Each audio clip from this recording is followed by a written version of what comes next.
Bismillahirrahmanirrahim. Assalamualaikum warahmatullahi ta'ala wabarakatuh. Bapak Ibu yang dimuliakan Allah Subhanahu wa ta'ala, siapa yang tidak ingin berangkat umrah ke Madinah, berjumpa dengan Nabi Sallallahu Alaihi Wasallam, ya, kemudian sholat di Masjidil Haram yang pahalanya Masya Allah 2 rakaat sholat di Masjidil Haram, ya, sama dengan 100.000 rakaat di luar Masjidil Haram kecuali Masjid Nabawi, ya, pun sama di Masjid Nabawi, kita sholat 2 rakaat di Masjid Nabawi, kemudian pahalanya adalah 1.000 rakaat kita sholat di luar Masjid Nabawi kecuali Masjidil Haram.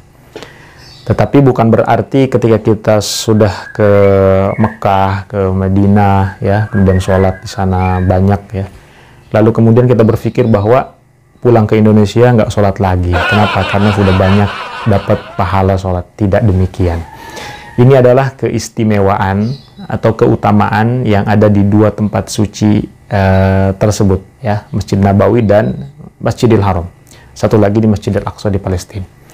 Nah, Bapak Ibu yang dirahmati Allah Subhanahu wa ta'ala, ini saya ingin sharing satu peristiwa yang barangkali ini menurut saya janggal, tetapi harus saya sampaikan, dan juga Bapak Ibu para calon jamaah umroh haji juga harus tahu soal ini, dan mungkin ada di antara Bapak Ibu yang sudah tahu soal ini, ya, yaitu soal Raudhah.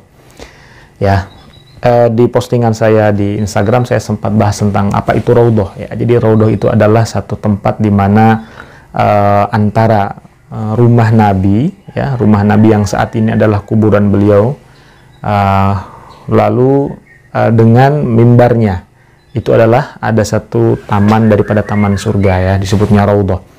Dan Raudhah adalah tempat yang sangat-sangat istimewa, sangat-sangat mustajabah untuk berdoa.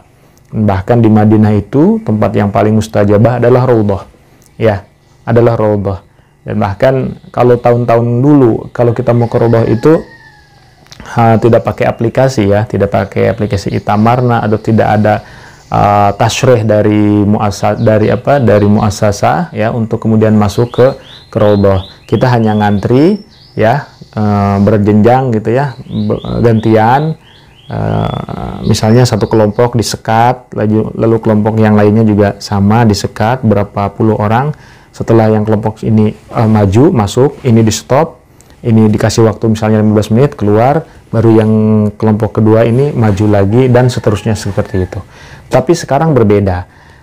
Kalau kita mau ke Raudhah tidak bisa seperti itu. Harus ada tasrih Raudhah atau surat izin untuk masuk ke Raudhah, ya, baik laki-laki maupun perempuan. Tetapi yang bikin saya miris adalah ketika saya berangkat umroh di bulan Januari kemarin, hari-hari terakhir mau ke Mekah itu, ya, ketika di Madinah, besoknya kita mau ke Mekah, ada jemaah laki-laki yang memang belum ke Raudhah, ya. Tapi kalau perempuan sudah ke Raudhah karena sudah dapat tasrih. Nah, ketika jemaah laki-laki ini belum ke Raudhah, ya, dan saya cek di di aplikasi Nusuk, ya, memang jadwalnya full, ya, tidak ada jadwal kosong. Tapi yang saya nggak habis pikir adalah ada oknum-oknum, ya, yang memang memperjualbelikan tasrih Raudhah itu. Bayangkan, ada tasrih Raudhah, surat izin masuk ke Raudhah, masuk izin ke Raudhah, ke makam Nabi Sallallahu Alaihi Wasallam, ke tempat mulia, ke tempat suci, tapi kemudian dibisniskan. Kalau memang jadwalnya full, ya, artinya sudah tidak ada, sudah nggak bisa masuk. Tapi ini jadwalnya full, ya, kita cek di aplikasi Nusuk full, kemudian di muassasah juga full katanya, ya. Tapi ada orang yang menawarkan tasrih Raudhah dengan syarat harus beli, ya. Namanya orang ingin ke makam Nabi, ingin ke Raudhah, ya, mayoritas pasti akan rela untuk bayar. Tapi masalahnya apakah itu secara etika dibenarkan, ya, secara moral itu dibenarkan, ya. Nah, ini yang menjadi yang menjadi pikiran saya, ya. Kok bisa-bisanya tempat yang suci, yang mulia, Raudhah itu, kemudian ada oknum yang mencoba berbisnis di dalamnya, ya, di dalamnya, ya. Saya tidak tahu ini siapa yang mulai atau yang memulai, ya. Kalau misalnya dari teman-teman misalnya mutawif atau orang-orang kita, orang Indonesia yang tinggal di Madinah, kemudian dia punya akses untuk menawarkan, ya itu pasti dia juga bukan dia langsung yang memang punya slotnya, tetapi mungkin dapat juga dari oknum, misalnya apa namanya, orang yang memang berada di lingkungan terdekat di Raudhah ya, atau di Masjid Nabawi gitu.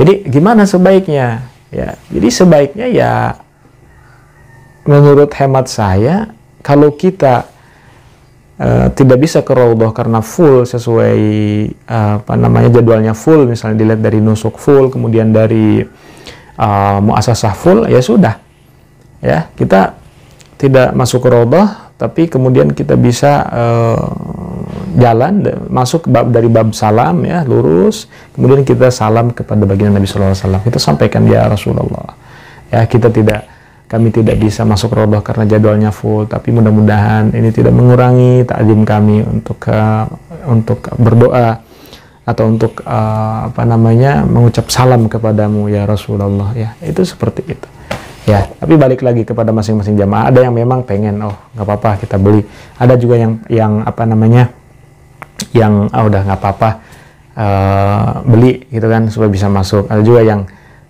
nggak apa-apa nggak usah beli ya, daripada kurang yakin atau kurang apa secara moral kurang bagus, kurang serk dengan hati, itu pilihan masing-masing.